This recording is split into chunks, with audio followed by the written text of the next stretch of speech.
whether it's at a ballot box or in the media or an issues fight, is something that I think Democrats just don't do very well. And that's a puzzle because it's the thing they want to do best. It's the thing they want to do most. They want to beat him. Back in 2019, I wrote a book called How to Beat Trump. Now, it was not an advocacy of beating Trump. It was my fascination with the question, having lost to Donald Trump in 2016, how did the smartest Democratic strategists in the country feel about beating him in 2020? How did they think about the lessons learned from 2015, 16, 17, 18? And I talked to really some of the smartest Democrats, a lot of the smartest Democrats. I think I talked to about 100 people for the book. And I basically just asked them the question, how do you beat Donald Trump? Now, that was pre-COVID. And for history's sake, the book doesn't say, well, the best way to beat Donald Trump is to have him run during a pandemic. And there's no doubt, I don't think anybody would dispute that part of why Donald Trump lost was the pandemic, maybe the biggest part, maybe, that dominates everything. So I think that you have to ask the question, okay, if Democrats had some ideas in 2019, and again, I'd go read the book if you haven't, to see some pretty good ideas. I'm proud of the book and the reporting I did, because I think there's as much in there as I've seen anywhere else about how to beat Trump, right? What are the lessons there? But we're in a new time. He's now an incumbent president for the second time. And there's a strong belief that in his world, in Trump world, that they know how to beat the Democrats, whether it's what's happening this week on crime, whether it's immigration, whether it's the economy. Donald Trump himself and his team have a lot of confidence that the other side can't beat Trump. Joe Scarborough has an expression that if you're moving 800 miles an hour, it's very hard to catch somebody. And I modify that expression a little bit, which is if you're an 800-pound gorilla moving 800 miles per hour, really hard to catch and stop somebody. And that's what Trump is. And I say to Democrats all the time, if you think Trump is so pathetic, if you think he's senile, delusional, a loser, you got to ask yourself, why haven't you figured out how to beat him? And Trump himself sees in the Democratic Party people who aren't very good at the game. He knows that. And in 2015, when he was thinking about running for president, he's like, I got to beat Jeb Bush and Hillary Clinton to win the White House. And he thought, well, they got a lot of baggage, those two, and they're not great political athletes in Trump's view. And he looks at today's Democrats and that's what he thinks. And how do I know that? Because the other day he gave up the game and basically slipped into political analyst mode and said, yeah, the Democrats don't really have good game, keying off of what was happening on crime, but he feels that in general. Here is Donald Trump, political analyst, A2. The Democrats, they don't approve anything. It's amazing. It's like they just don't want to vote for anything. They've got the yips, in golf they say the yips. The Democrats are afraid to do anything because they don't want to be criticized. But fighting crime is a good thing. We have to explain. We're going to fight crime. That's a good thing. Already they're saying, he's a dictator. The place is going to hell, and we've got to stop it. So instead of saying he's a dictator, they should say, we're going to join him and make Washington safe. But so he knows that his two main antagonists, both the Democratic Party and the dominant media, have learned pretty much nothing since 2016.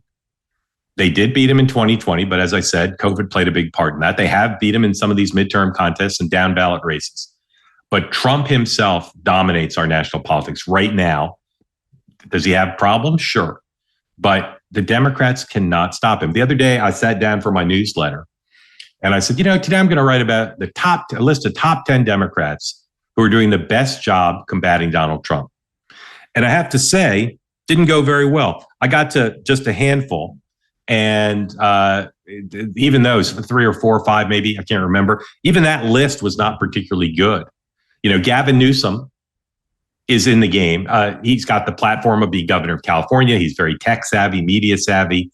He does a lot of media, generates a lot of content himself. He has a big email list of folks that he can send to, got a big texting list, big on social media. But he's also got a job being governor of California. He's in California 3 hours behind the Eastern media.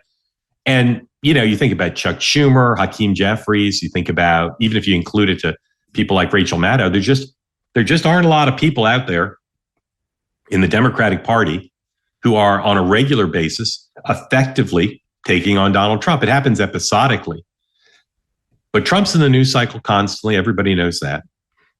Trump knows how to play the game. And again, that statement, Trump knows how to play the game. That's not cynical. It's not pro-Trump. It's just factual. And again, it's something Joe Scarborough and I talk about all the time. Like, Trump is Muhammad Ali. Trump is Da Vinci. Trump knows what he's doing. And if you disagree with him on policy, if you think he's ruining the country, violating norms, treating our allies poorly, you're not going to stop any of that effectively if you can't compete with him. How to beat Trump, right? Take this, what's going on with the policing situation.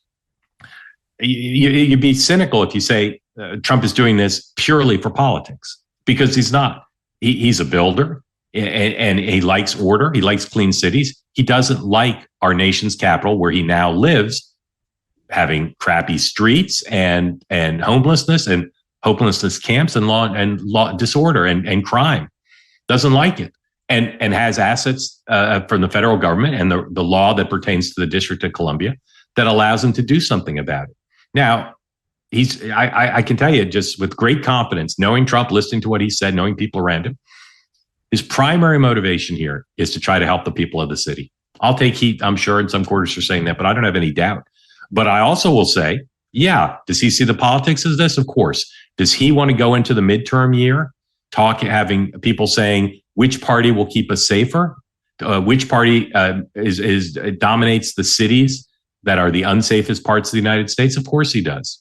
And of course he understands exactly what's going to happen when he raises this as an issue.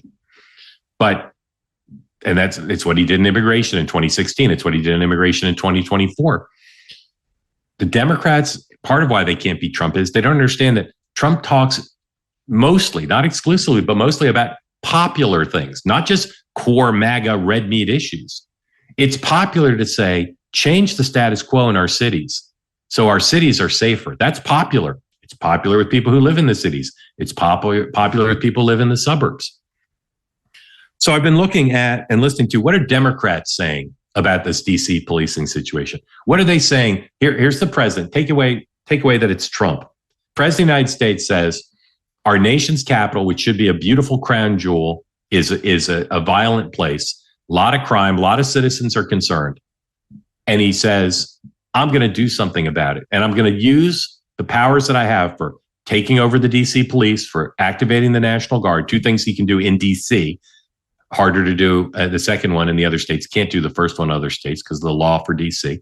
And then I'm going to use active duty military to try to restore order to this city. So there are lots of ways a Democrat could react to that.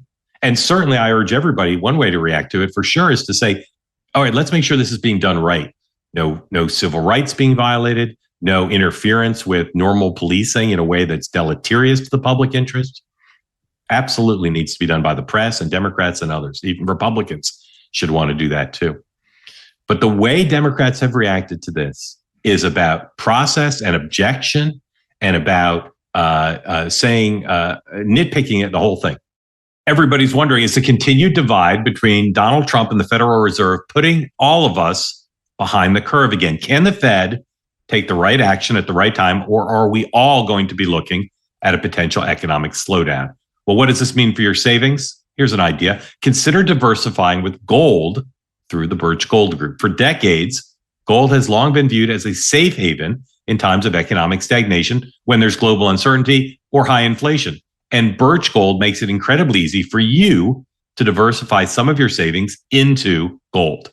If you've got an IRA or an old 401k, you can convert that into a tax-sheltered IRA with physical gold, or you can buy some gold to keep it in your safe. First, though, you should get educated about all this. Birch Gold can send you a free info kit about gold. Just text the word NEXT to the number 989898. Again, text the word NEXT to 989898.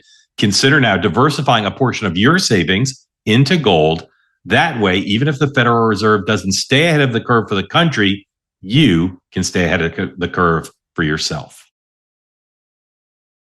Here's former Transportation Secretary, former South Bend Mayor, past and probably future presidential candidate Pete Buttigieg, A3. As we speak, the federal government is taking over the policing of a major American city, Washington, D.C. The president is doing this not in order to make the city safer, that's the job of local law enforcement, but to solve his own political problems. He needs to get his base talking and thinking about something besides his refusal to open up the Epstein files because he's mixed up in them.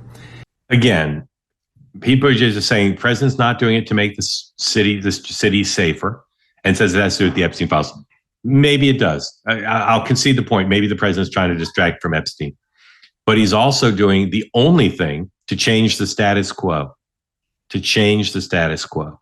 To say the people of DC are not going to get safer because of what's happening in the DC government by itself. They need some help.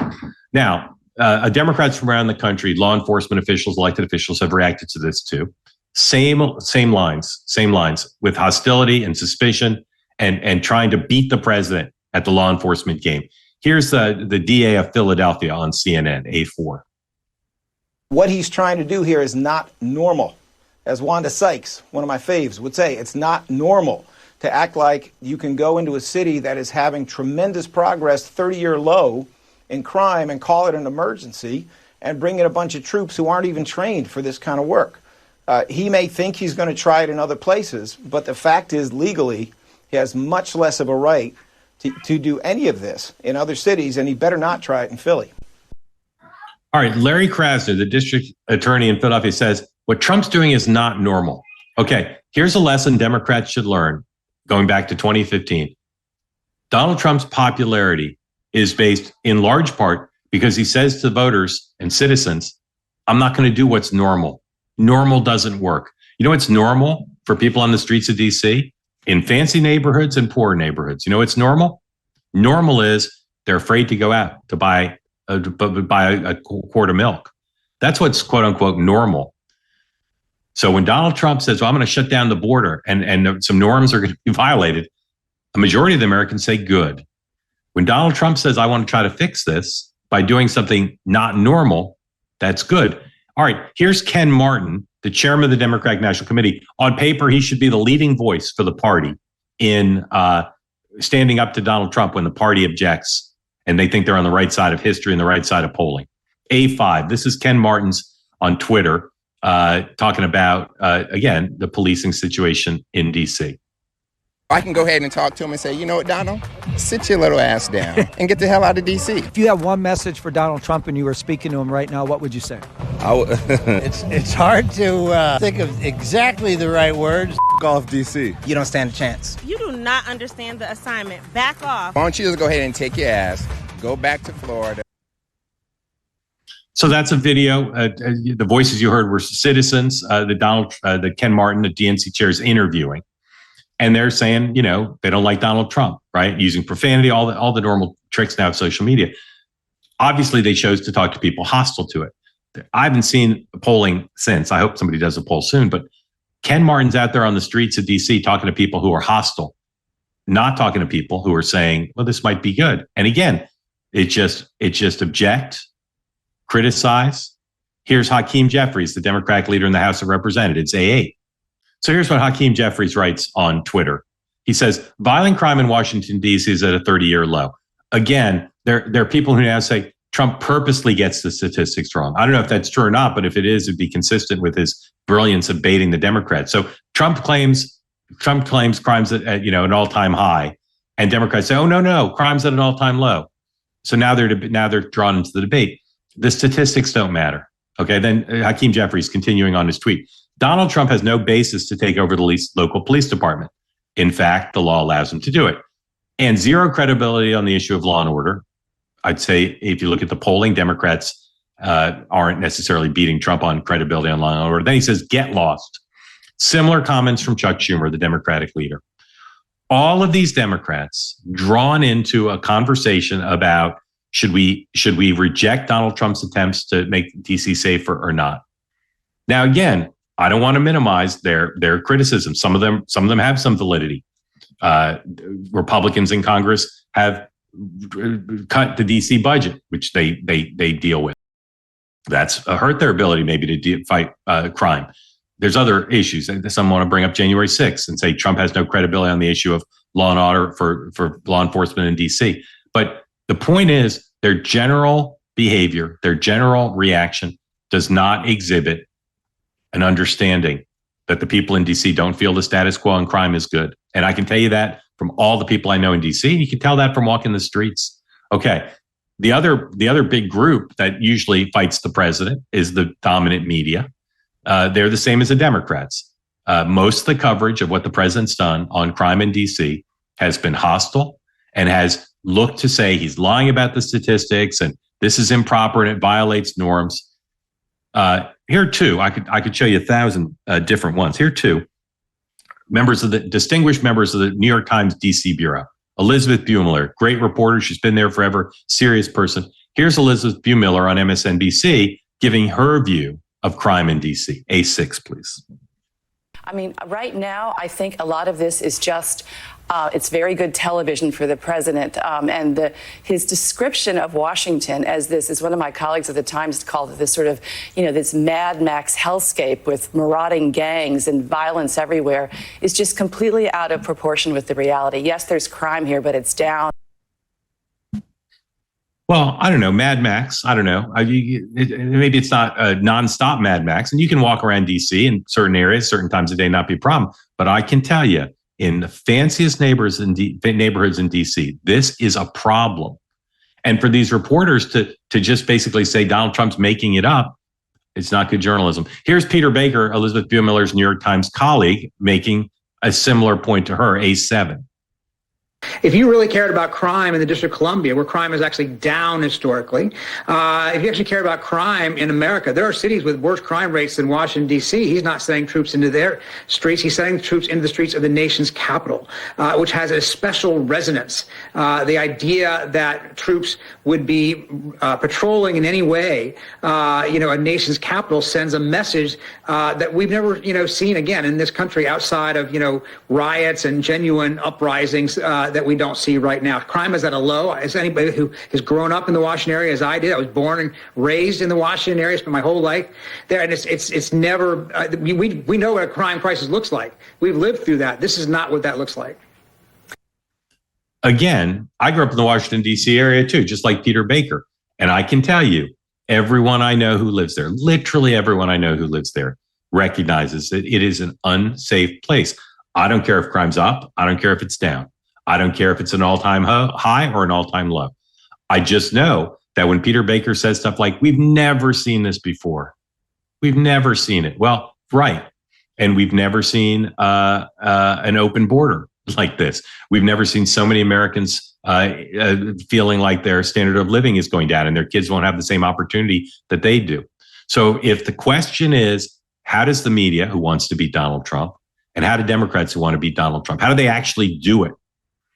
Well, you got to find a theory of the case. And I would say fighting with Donald Trump about whether crime in DC is bad when you can give a lot of examples. Just go knock on somebody's door who's got one of those Ring doorbell cameras and say, hey, you ever catch anybody committing a crime on your doorbell camera? A lot of them are going to say, yeah, I've seen it. I've seen it on my dad's doorbell camera. It's crazy. It's crazy what our nation's capital's like. And other cities are like it too. But for them to say, well, why are you doing DC? Why not do St. Louis? Well, first of all, the law allows him to do more in DC. Number two, it's where he lives now. And so he sees when he goes out and he hears about it. And also our nation's capital, Washington, DC, where tourists come. Many tourists come to the United States. First place they go is DC. Then maybe they go someplace else around the country. Why Washington, DC? Because it's got a problem and it's not being solved by others. This question of how to beat Trump, you need a theory of the case. And I don't know very many Democrats who have one. Everybody's wondering, is the continued divide between Donald Trump and the Federal Reserve putting all of us behind the curve again? Can the Fed take the right action at the right time, or are we all going to be looking at a potential economic slowdown? Well, what does this mean for your savings? Here's an idea. Consider diversifying with gold through the Birch Gold Group. For decades, gold has long been viewed as a safe haven in times of economic stagnation, when there's global uncertainty or high inflation. And Birch Gold makes it incredibly easy for you to diversify some of your savings into gold. If you've got an IRA or an old 401k, you can convert that into a tax-sheltered IRA with physical gold, or you can buy some gold to keep it in your safe First, though, you should get educated about all this. Birch Gold can send you a free info kit about gold. Just text the word NEXT to the number 989898. Again, text the word NEXT to 989898. Consider now diversifying a portion of your savings into gold. That way, even if the Federal Reserve doesn't stay ahead of the curve for the country, you can stay ahead of the curve for yourself.